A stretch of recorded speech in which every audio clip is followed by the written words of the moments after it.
আসসালামু আলাইকুম। আপনারা অনেকে আমাকে ইংরেজিতে ফ্লুয়েন্ট হওয়ার জন্য কী কী উপায় আছে সেগুলো জানতে চাইছেন। যদিও জিনিসটা খুবই বেসিক, আসলে আপনি প্র্যাকটিস না করলে হবেন না। তো এখানে আমি যদি বলি যে আপনার শুরুতেই যেটা করা লাগবে যে কিছু ইংলিশে বেসিক এক্সপ্রেশনস আছে, এই জিনিসগুলো আমার শেখা লাগবে। আমি যদি একটু এক্সাম্পল দিয়ে এটা বলতে চাই তাহলে হবে, যেমন ধরেন আপনি কোনো পরিচয় দিচ্ছেন, আহ, তাহলে আপনি কি কি করবেন? যে কোনো ধরনের পরিচয়, আপনার পরিচয় বা তাদের পরিচয়, তার পরিচয়, যে কোনো কিছু। তো আমরা কি বলি, যেমন ধরেন সে একজন ডাক্তার। বাংলাতে আমরা এম অর্থ হই, এম ইজ আর, এগুলোর মানে হইতেছে আপনার হই বোঝায়, হ্যাঁ, হই হয় এগুলো বোঝায়, হ্যাঁ। তো এখন আমরা তো আর বলি না যে আহ, আমি হই একজন ডাক্তার, আমি বলি যে আমি একজন ডাক্তার। তাই তাহলে আমি একজন ডাক্তারের ক্ষেত্রে এই বাক্যের ক্ষেত্রে আপনি কি ব্যবহার করতেন? I am a doctor. সে একজন ডাক্তার, হি ইজ এ ডক্টর, এটা আপনি জানেন। তাহলে আপনি দেখেন যে কারো কোনো পরিচয় দেওয়ার ক্ষেত্রে আমরা এম ইজ আর ব্যবহার করে থাকি। এটা কখন? যদি তার বর্তমানের পরিচয় দিতে চাই তাহলে আমরা এম ইজ আর ব্যবহার করে থাকি। যেমন হচ্ছে I I am a doctor, right? তারপরে হচ্ছে অন্যজন হয় হি ইজ এ ডক্টর, রাইট? যদি এখানে বেশি মানুষ হয় তাহলে কি হবে? তাদের কথা বলতে চাই, দে আর ডক্টরস, রাইট? দে আর ডক্টরস। এখানে এ হবে না, কারণ তারা একজন ডক্টর, ডাক্তার, এটা তো বলা যাবে না, রাইট? তাহলে দেখা গেছে যে আমরা কারো কোনো পরিচয় দিতে গেলে আমাদের কি করতে হয়? এম ইজ আর ব্যবহার করতে হয়। এখন যদি আমি বলি যে আমি ডাক্তার ছিলাম, ঠিক আছে, আই ওয়াজ এ ডক্টর, তখন আমার বলা লাগতো আই ওয়াজ এ ডক্টর। তারপরে যেমন ধরেন এটার ক্ষেত্রে হি ওয়াজ এ ডক্টর, তাদের ক্ষেত্রে হয়তো they were doctors, right? So এই যে ধরেন বেসিক এক্সপ্রেশনসগুলো, যে আমি কারো কোনো পরিচয় দিতে গেলে আমাকে এইগুলা বলতে হবে। তারপরে আপনি যেমন ধরেন কোনো অবস্থা ব্যাখ্যা করতে যাবেন, যেমন আপনি লম্বা, ঠিক আছে, তাহলে আপনি লম্বা এটা কি? আপনার একটা অবস্থা পরিচয়, অবস্থা বলতে চাইতেছেন। অথবা সে গরিব, আমরা কি বলি? সে গরিব। এখানে কি কোনো বাংলাতে কোনো ভার্ব আমরা বলছি? না, বলি নাই। আর ইংরেজিতে ইংরেজিতে কোনো বাক্য আপনার ভার্ব ছাড়া হয় না। তাহলে সে গরিব, হি, তার অবস্থা হি, তারপরে পুয়ার, রাইট? এখন হচ্ছে যে তার এই গরিব যদি আমি বর্তমানকালে বুঝাইতে যাই তাহলে আমার বলতে হয়, পরিচয় দিতে গেলে বা অবস্থা বলতে গেলে হি ইজ পুয়ার, অথবা হি ইজ পুয়ার, এটা আমরা বলি। তারপরে হচ্ছে আপনার কারো কোনো অবস্থা দুষ্গুণ বলতে চাইলে, যেমন ধরেন আহ, সে intelligent, she is intelligent, she is intelligent, right? She is intelligent. Okay. এখন যেমন ধরেন আহ, কারো দোষের জায়গায় যদি আপনি আহ, আহ, গুণের জায়গায় যদি আপনি দোষ বলতে চান তাহলে কি হবে? অ্যারোগেন্ট। তাহলে শি ইজ অ্যারোগেন্ট, রাইট? জিনিসটা হচ্ছে কি, যে আপনি কারো দোষ, গুণ, অবস্থা, পরিচয় এগুলো বলতে গেলে আপনার এমিজারের ব্যবহার করতে হয়। সেটা যদি বর্তমান কালের ক্ষেত্রে হয় তাহলে কি হবে? এমিজার ব্যবহার করতে হবে। আহ, আর যদি অতীতের ক্ষেত্রে হয় তাহলে ওয়াজ ওয়্যার এগুলো ব্যবহার করতে হবে। এখন হচ্ছে যে আপনি ধরেন বলতে চাইতেছেন আহ, যে আমি 7 ফুট লম্বা, এটা কি আপনার অবস্থা বলতেছেন অথবা আপনার হাইটের অবস্থা বলতেছেন? আই অ্যাম, আপনি তখন আমি 7 ফুট লম্বা, আই অ্যাম 7 ফুট না, ধরেন 6 feet, I am 6 feet tall, right? I am 6 feet tall, that's it. আপনার পরিচয় দিচ্ছে সে 6 ফিট লম্বা, হি ইজ 6 ফিট টল। এই সমস্ত বেসিক এক্সপ্রেশনগুলো আপনি শিখেন। এখন আমি যদি আরেকটু বলি যে আপনি কারো মালিকানা বুঝাইতে গেলে, যেমন ধরেন আমার একটা ল্যাপটপ আছে, I have a laptop, right? তারপরে ধরেন তার একটা ল্যাপটপ আছে, হি হ্যাজ এ ল্যাপটপ, তাদের ল্যাপটপ আছে, they have laptops, right? So দেখা গেল যে আমরা কারো কোনো মালিকানা বর্তমান সময়ের ক্ষেত্রে বলতে গেলে আমরা কি বলি? হ্যাভ অথবা হ্যাজ বলি। এখন আমার একটা ল্যাপটপ ছিল যদি বলতে হয়, তাহলে আমার কি বলতে হইতেছে? I had a laptop, I had a laptop, right? Okay, sorry for my writing. এইভাবে আসলে আপনি কিছু বেসিক এক্সপ্রেশনগুলো শিখেন। আরেকটা যে কথা আমি বলছিলাম একদম শুরুতেই, যে আপনি কিছু ডেইলি ভোকাবুলারিজ আপনি 2টা 3টা 5টা এরকম করে আপনি শিখেন, ঠিক আছে? এবং ভোকাবুলারিজ শেখার পরে সেটা আমাদের কাজে দেয় না কেন? তার কারণ হচ্ছে যে আমরা ভোকাবুলারিজগুলোকে আমরা ইউজ করি না, ঠিক আছে? ভোকাবুলারিজ আমরা অনেক শিখি। আপনি আহ, মানে আজকেই কথা বলা শুরু করেন, আপনাকে কালকে মানুষ জিজ্ঞাসা করবে যে ভাই আমার কি পরিমাণ ভোকাবুলারি শেখা লাগবে two B A fluent speaker.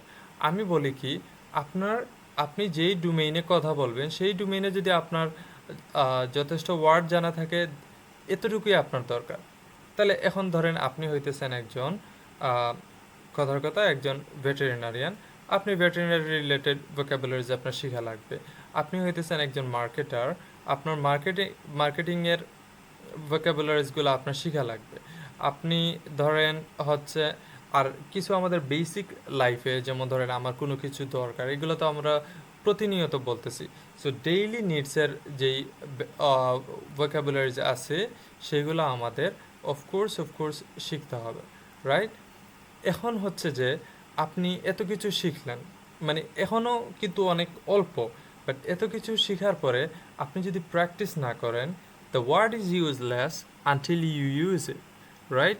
এই জিনিসটা ফলো করে আপনি একটা ওয়ার্ড শিখলেন, সেই ওয়ার্ডটা শেখার পরে আপনি দেখেন একটা ওয়ার্ড শিখছেন, কথার কথা খুবই নতুন, বাট আমি যেটা বলবো সেই ওয়ার্ডটা নতুন হইতে পারে, সেই ওয়ার্ড দিয়ে আপনি আজকেই যেই এক্সপ্রেশনগুলো শিখেছেন সেই এক্সপ্রেশনগুলো দিয়ে আপনি সেই ওয়ার্ডকে ইউটিলাইজ করেন, সেই ওয়ার্ডকে ব্যবহার করেন, at the end of the day আপনি এই ওয়ার্ডের ইউজ কেসটা জানবেন।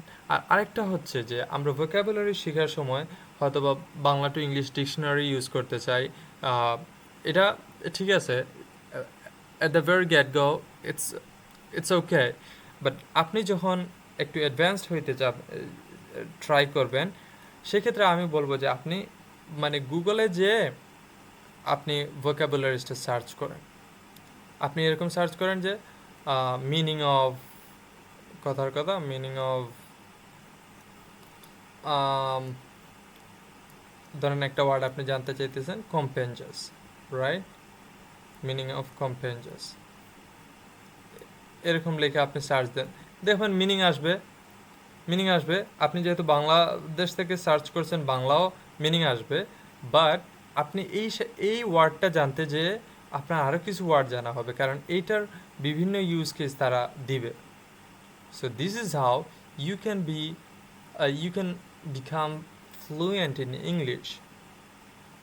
But one thing I gotta say over here is you must practice. If you don't practice, this video is null and void for yourself, right? You have lost 45 minutes from your life after watching this video because you are not working on it. You are not working like I said.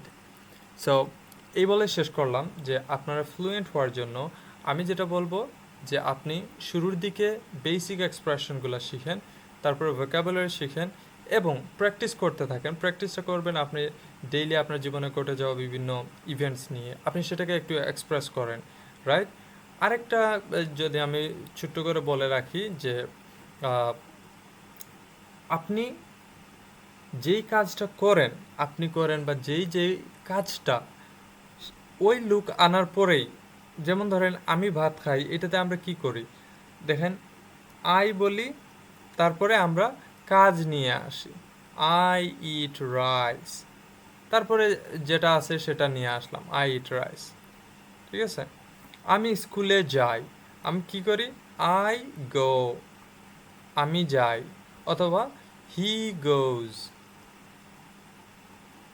এখন আপনার এই যে ধরেন আপনি গ্রামারের ওয়েতে যদি না যেতে চান, সেক্ষেত্রে আপনার ফর ক্লারিটি আপনার যে জিনিসটা করা লাগবে যে আপনি আইয়ের সাথে গো যায়, বাকিগুলা যদি কোনো নাম হয় এরকমের ক্ষেত্রে আমি দেখছি ভার্বের সাথে এস ইএস লাগে, এই জিনিসগুলো আপনার তখন একদম, যদি আপনি ফুল প্র্যাকটিসে থাকেন এটা একদম ঠুটস্থ হয়ে যাবে। You don't have to go through any grammar books, right?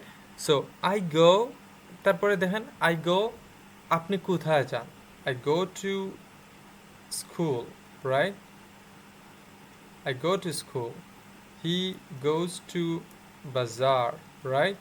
So this is how, যেমন সাবজেক্টের পরে সে বাজারে যায়, দেখেন যায়টা আপনি নিয়ে আসছেন সে, কারণ সে যে কাজ করে তাকে প্রথমে নিয়ে আসতে হয়, তারপরে আপনি ভার্বটা নিয়ে আসলেন যে যায়, তারপরে কোথায় যায়, বাজারে যায়।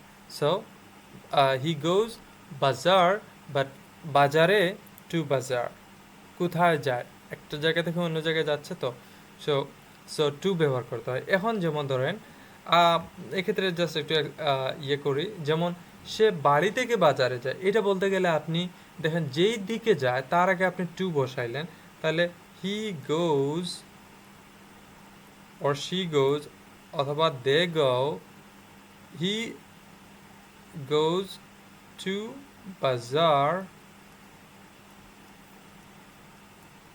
from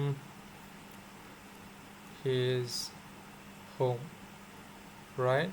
সে তার বাড়ি থেকে বাজারে যায়। Cool. So this is how you have to keep practicing, and at the end of the day you'll be able to talk at a good length, and you'll learn a lot of the things down the road. So I highly recommend you to um, spend a little bit of time from your life in order to be a fluent speaker. I know that at the very get-go you will be disappointed over and over again, but you have to combat against your mindset, because if you don't have the mindset that okay, it's not possible to become fluent in 2 to 3 months, as it is a language, and I'm going to become a fluent on it, I should invest my time as much as I can, and hopefully I'll be fluent maybe 1 year later, or maybe 3 or 6 months later. But the time varies person to person, so don't get disappointed if you see that someone has started his journey has started his journey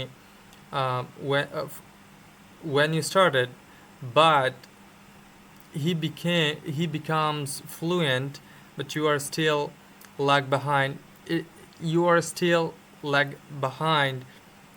Don't get disappointed, because some people have extra, unfair advantage, like their brain is so much functional, but you are not making your brain that much functional.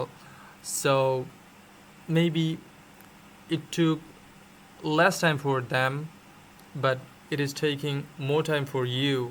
Don't get upset out of it, because it's always me versus me. So that's all for today.